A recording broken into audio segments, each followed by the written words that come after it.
With their postseason hopes on the line tonight, the Dodgers are toying with us.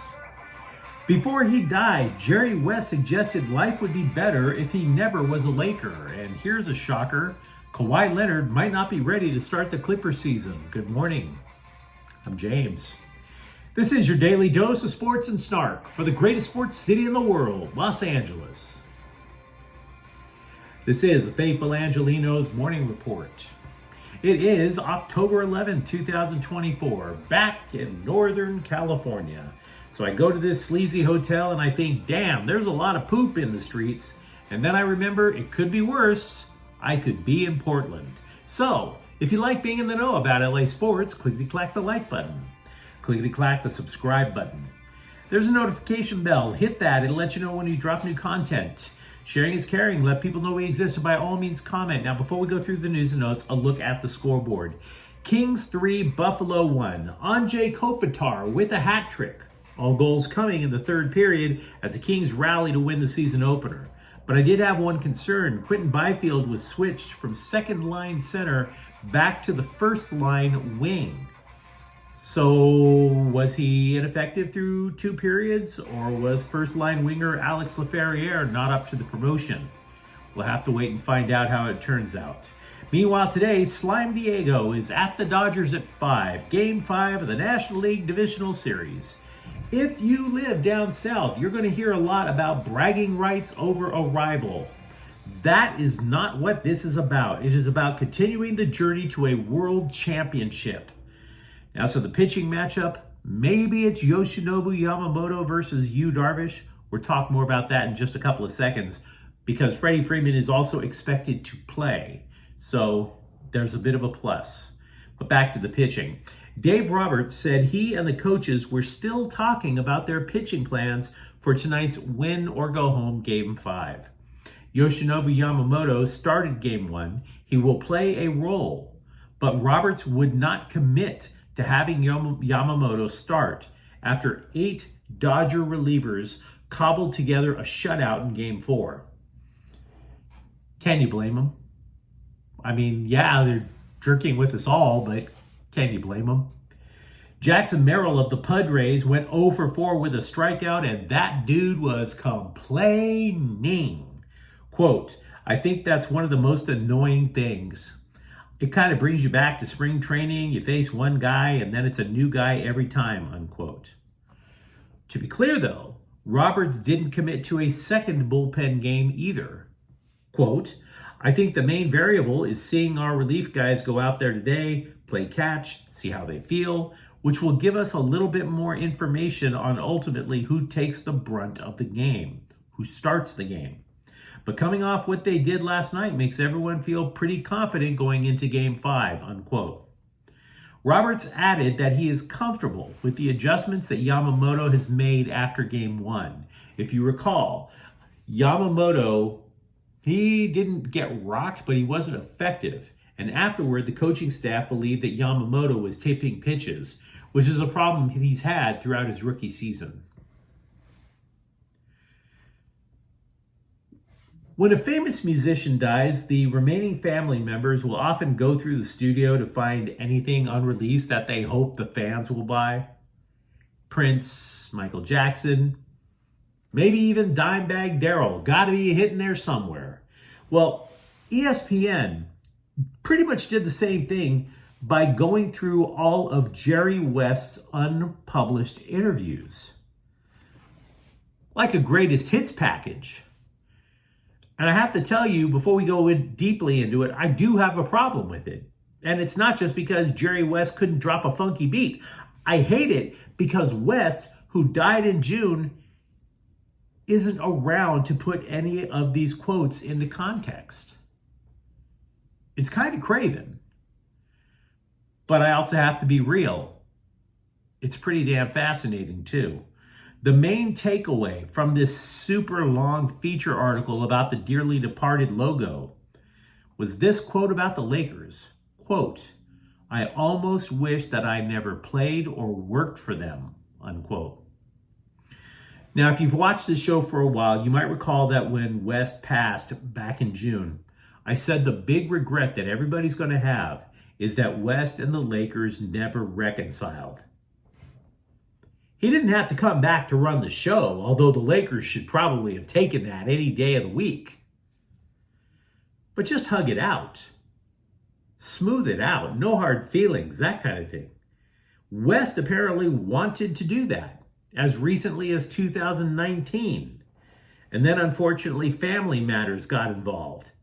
Ryan West, Jerry's son, was allegedly run out of the Lakers organization. And Jerry West saw that as a shot against him. Why aren't we learning this until now? Also, he was bothered that the Lakers took away West's annual 4 season tickets away. I did know that. What I didn't know, though, is that the fissure was pretty much created by Phil Jackson. Now, it is true that Jerry West kind of wanted somebody else other than Phil Jackson back in the day. But Phil Jackson, he came to town. He not only put his fingerprints all over the team, but all over Jeannie Buss, which is admittedly kind of inappropriate if you're going around stooping the one who's cutting the checks. All things considered, everything else was like an aftershock to the big one being Phil Jackson just coming to town and just rattling the fault lines going through Staples Center.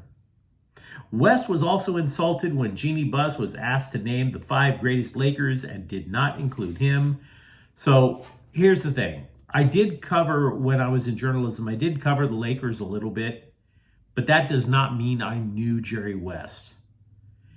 Here's what was definitely known about Jerry West. All the scribes knew this. Jerry West internalized everything. And I mean everything. It didn't matter whether it had anything to do with him. He was going to internalize that and make it his fault or his whatever.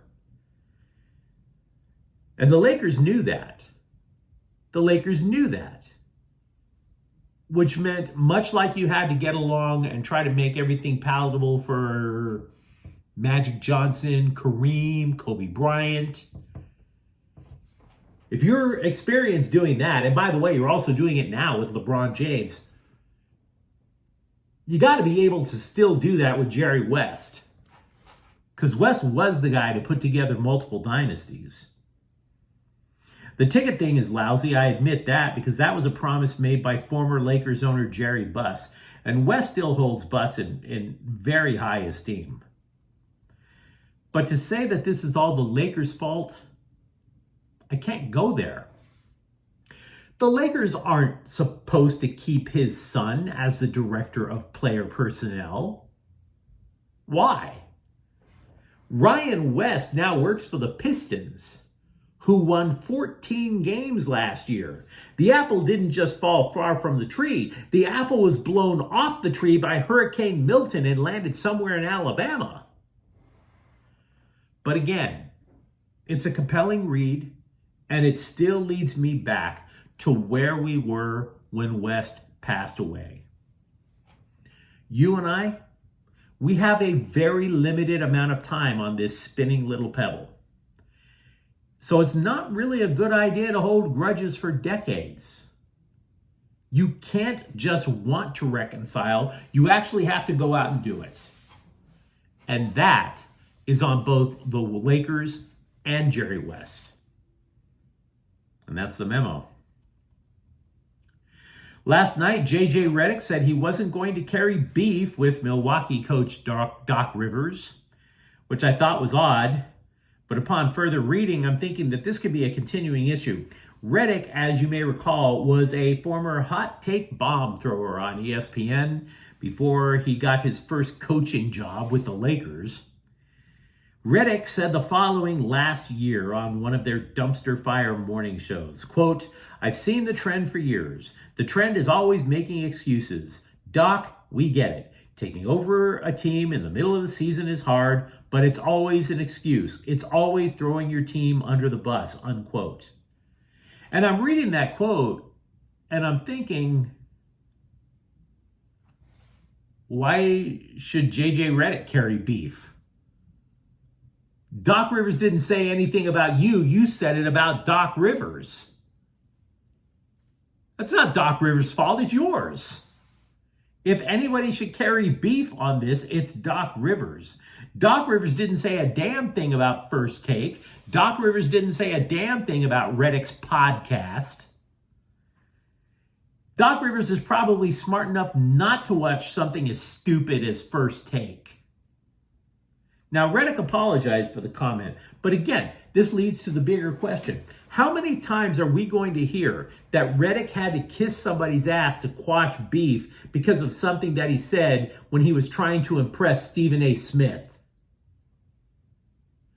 Is he, and by the way, secondary issue, is Reddick going to throw out one of these hot takes during the season and potentially split the locker room? Because that's a possibility too. A lot of Laker news. I still got a couple other things to say. In the latest of non-stories about LeBron James and Bronny James, ESPN reported that the Lakers plan on having them out on the court at the same time super early in the season. Could happen as soon as the season opener. Now, this story, if it's true, is not a way for us to get all in our feels as much as it is the Lakers confessing something. And the confession is, Bronny's not ready to play in the NBA, and he never was. He's got to be in the G League. Playing time that he didn't get at USC because of the cardiac issue. Teaching him how to shoot efficiently as a professional. So the point of the story is the Lakers are hoping for a blowout victory, hopefully in the season opener, so that they keep LeBron out on the court and just summon Bronny and get this fable of emotional blackmail off the docket. Just get it over with once and for all, and then put Bronny James on the next bus to South Bay. Has to be that way for Bronny James' own good. Danny Green was put on this earth for one purpose. And it wasn't for peace on earth. It wasn't to bring all people together as one. Nope. God put Danny Green on earth to be the prototype 3-and-D guy. He was the humble servant for 15 seasons in the NBA, but he has just announced his retirement. The dude won titles with 3 teams, including the Lakers. He wasn't the first 3-and-D guy. He was at North Carolina when that term was first coined. He simply perfected the role, which it is. It's just a role. I don't know if there are any 3-and-D guys who are superstars in the league. I don't even know. And as a result, I don't think you're going to see 3-and-D be something that populates the Hall of Fame. Shooters, big men, yeah. I think the thing is that you wouldn't refer to somebody as a 3-and-D guy if he's just a guy, right? I mean, you would refer to him as a 3-and-D guy if he's just a guy. Point being is that Green, while not a Hall of Famer, still had himself a hell of a career. And on that, you got to give him his respect. Steve Ballmer dropped $2 billion to build an arena, and Kawhi Leonard might not play on opening night. So that's awesome to hear. That's cool. Leonard was there for practice yesterday at Intuit Dome, but when Ty Lue was asked if Leonard participated in practice, the answer was no. No. Nothing else. No. All Leonard has done in training camp is work on strengthening his knee. Lue added that he wasn't sure if Leonard would be available for the debut in the new digs. But Lue apparently might have bigger issues. He did not sound sanguine about the progress of the rest of the team. He gave the LA Times this long quote about things that the Clippers have to work on. Making simple plays, making the right reads. When asked if there was progress, Lue replied, not yet, nah.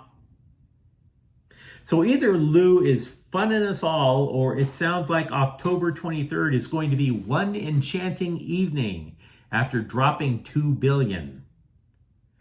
But you let me know what you think in the comments thread. What do you imagine the Dodgers are going to wind up doing on Game 5 tonight?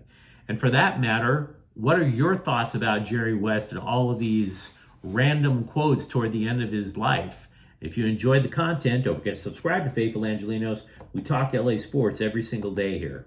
Thank you for watching. I'm James. We'll be back tomorrow. Faithful Angelenos is a Kian Cortel Queso production. Take care.